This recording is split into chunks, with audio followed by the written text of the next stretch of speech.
Jon Bon Jovi, truly one of the greatest rock singers of all time, some of the biggest hits in rock music history, Living on a Prayer, Wanted Dead or Alive, You Give Love a Bad Name, and he's really known for his over-the-top vocal performances. He was recently honored at the Music Cares Person of the Year event, well-deserved, but Bon Jovi, unfortunately, back in 2022 made headlines because videos were circulating showing him dealing with some very serious vocal issues.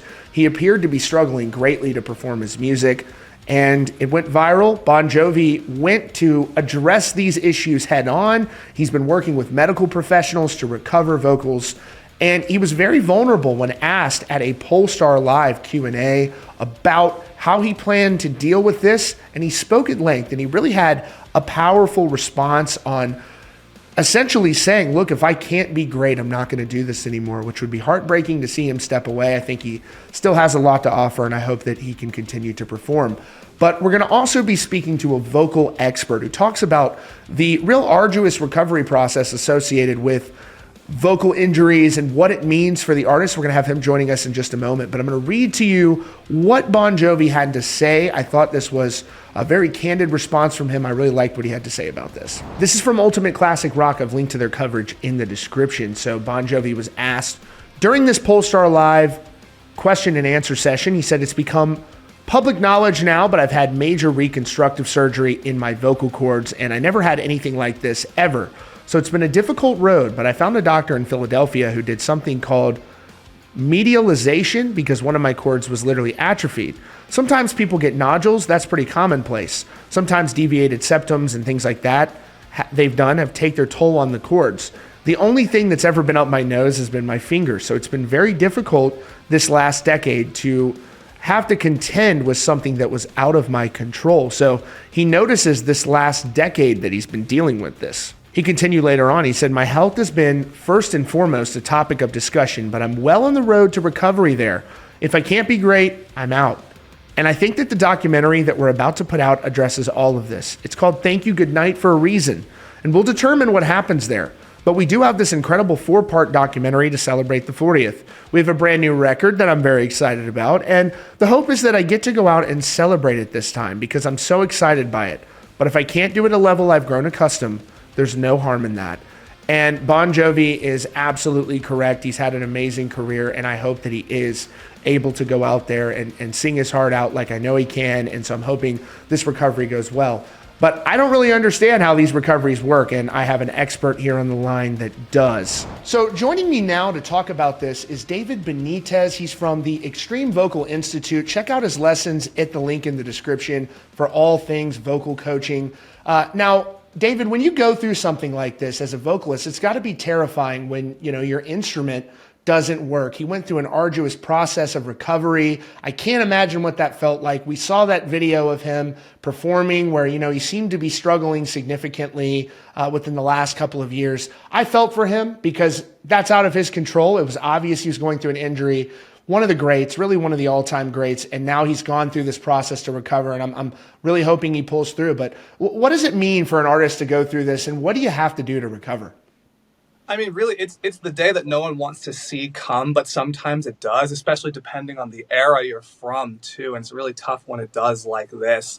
And I think it's amazing the things we're able to do medically now and the way that people are able to get fixed up in the many different situations that people see now, because everyone is so different. And even this case is very specific, too. And it really, because of that, comes down to just rest, proper rehabilitation, like working with professionals to make sure that you're taking very slow, specific steps to get back to where you want to be, or at least close to where you want to be, and find workarounds for anything that may or may not be possible anymore from that point on. And it's interesting how this stuff works sometimes, because much more intense injuries can happen like this with just regular singing, even softer stuff, more mellow stuff, depending on who you are and your age and the way that you're doing it, and if there is a good knowledge base behind what you're doing. But especially with the kind of stuff that we're both involved with here, with heavier rock and metal music, and for me, working with people on different stuff for screaming and really intense, extreme vocals, there are so many amazing ways now to both work on being able to like soothe things if anything does flare up, if you do feel yourself go a little too far at any given time. But there's also tons of ways to make sure you don't even hit that point in like just in the first place now. And that's brilliant that you mentioned that. The recovery process is honestly, it's got to be. I've seen other people I know. I think John Mayer went through something like this. Chad from Nickelback as well. I think they both had some sort of procedure like this. And I wonder, if these procedures, what do you think the success rate is in them? Because I imagine that the vocal cords are really kind of fickle. You're not sure if it's going to work or not. It seems like there may be some risk associated with this. I don't know. The human voice is able to do so many amazing things, and that ranges from all like the melodic aspects of singing to like, again, like I mentioned for what I do here, like the amount of different ways that screaming can be done and the total amount of options that there are. But with that being said, it's a delicate structure and it is easy to push it too far, which is why learning what your own limitations are and learning how to operate within your comfort zone and how to safely navigate outside of that properly when you want to, so that you can push things, still have the fun you want to have, express the way you want to express, and just let's go crazy, while knowing that you can do those things within the kind of limit that you know you have in a healthy way, not in a way where it feels like, oh, I can only do this amount and that's kind of a bummer. And when it comes to things being this delicate, it really, something I wanted to mention, especially when you reached out to talk to me about this, is the fact that a lot of injury for people like this, especially those that have been touring for a long time, doesn't even necessarily have anything to do with what's happening on stage. It's actually what's happening off stage, both before the show and after, and what the actual vocal maintenance and routine is that you're using to make sure you're keeping yourself in the kind of condition to be able to do this job every day, which, whether it's metal music or not, can be very demanding. And every case is super different, and everyone's, I'll say, vocal responsibilities end up being so different, which is why it's really important to align yourself with information that's going to work for you and stuff that you can follow, or just working with professionals that are out there that are here and able to help with these sorts of things, people on the medical side of things as well, if you do find yourself in this kind of unfortunate spot where things have been pushed a little too far, to be able to kind of manufacture solutions for yourself.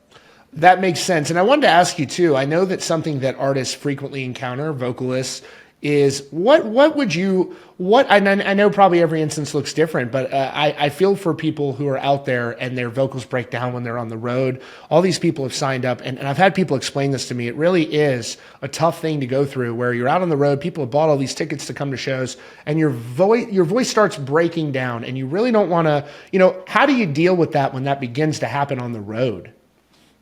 That, it's a tough one when you are like at work and you feel your ability to do your job slipping. It's a scary thing in terms of like what that means for the band, like financially, if you have to cancel shows, and what that means for the fans that have been like looking forward to shows for a long time, because that does happen pretty often depending on the direction you're looking at. And also just for yourself, like the anxiety of feeling like you can't do your own thing and like be yourself accurately. It's a deeply personal thing, and it's always really troubling when you feel those moments on tour when things start to kind of betray you a little bit, or you feel the ability starting to slip a little bit from like fatigue or any sort of like little injuries or anything like that, which is why the way that you manage your days on tour, both before and after set, ends up being so important. And that's not to say necessarily living super like robotically and rigidly and not enjoying yourself, because I think a huge reason why we do this in the first place is because we want to enjoy ourselves, we want to express, and we want to connect with people, and we want to let that be a purely organic kind of experience. So we don't want to feel like we're living with these kind of limitations, which is the kind of stuff that I implement when I get hired to go on tour with a lot of bands like this, to make sure that those days are few and far between, as little as possible. And even when those days do come up, making sure that I'm able to work one-on-one with people to get through that day, navigate both the day and the set, to make sure that everything goes as smoothly as possible, both for everyone on stage and off stage and in the crowd too, which I always handle very, very differently. And it usually involves lots of scaling back different things, just taking baby steps through different aspects of things, and a lot of times just kind of calming the mind to make sure that we feel like we can gain the confidence back to move forward through those tougher days on tour, to be able to get the kind of vocals you can out, feel happy about them still enjoy yourself, even though you know you're not at 100%, and still deliver a product that's going to sound good enough for what you need it to be, knowing that on the other side of this, if you can handle this appropriately, are going to be more of those days where you do feel like you're back at full strength and you can just fly right in as you normally would. You know, Bon Jovi said that if his voice doesn't work after this, he's just not going to do it anymore. And I really respected his vulnerability in talking about it. But it seems like when an artist has a vocal issue, it can also affect them mentally, and it can also be, you know, a very scary experience to go through. Have you seen that? Plenty, yeah. And I've seen that across all genres of music. I've seen it with like multiple age groups. It's everywhere. And again, like I mentioned, like doing vocals of any kind is such a deeply personal thing. And with our world of rock and metal, that's so true as well. Even though a lot of what we do is about like this big, intense, sometimes terrifying kind of persona, we have a lot of our own personal stake in how we feel emotionally attached to that. So when things go wrong with the voice, it can be very, very troubling and put you into a pretty dark place. And for people like this, like when the voice is that far gone and you've had to go through these kind of procedures, and procedures that are very extreme, because stuff like this is not as common, at least not from what I've seen. It's pretty intense. Yeah, I mean, it's just got to be terrible, and I just feel for him. But David, thank you so much for doing this. The presentation was just absolutely incredible. Extreme Vocal Institute, everybody, check them out in the description. I look forward to having you back on. Hell yeah. Thank you so much. And all you out there, keep screaming responsibly. Hell yeah. Love that. That was great by David. I really learned a lot from that, and we're wishing Bon Jovi all the best. Truly one of the legends of the game. That's your latest update from Rockfeed. Appreciate the support. Thank you to those of you who are supporting on Patreon. It really helps directly support Rockfeed. Link in the description. Hit that subscribe button with notifications on for the latest news and updates.